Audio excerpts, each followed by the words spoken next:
Good morning. It's so nice to be with you this morning. I'm Suzi Lyons, and I've been attending St. Andrew's for a long time, since I was in preschool. But for the last 18 months, I've been especially blessed to be working here with the Serve team. I'm a real people person, and I'm waking up a little happier these days now that our community and the church are opening up more and more. I'm so grateful to be seeing my friends face to face and the smiles of my neighbors again. It's been quite a year and I've been craving connection. These days, I'm taking nothing for granted. Every smile and in-person conversation is a gift. A dear friend of mine who now lives overseas recently came to visit. She hadn't been back in the States for a couple years and she was craving real connection with her old friends. So I gathered the old gang together to spend the evening with her. We talked about our families and shared the highlights of our lives. And after everyone left, my friend and I reminisced about the night.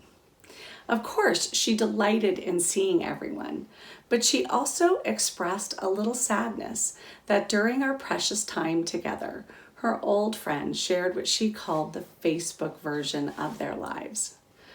While happy for all of the achievements of our accomplished children, our travels, and our picture-perfect lives, she was sad we left out the real struggles, frustrations, and life heartaches. She wasn't just here for a visit. She was here for deeper connection. I was struck by her comments that night, and they've really stayed with me.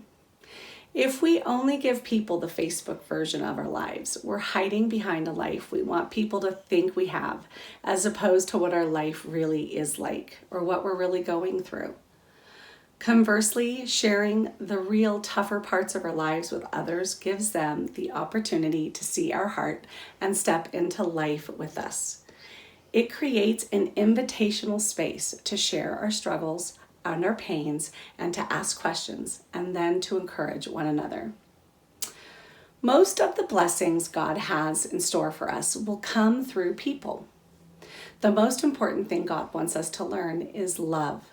And we learn love by being in relationships at work, at home, at school, in our neighborhoods, and at our church. We need relationships to help us become who God wants us to be. And we're better together when we can encourage one another.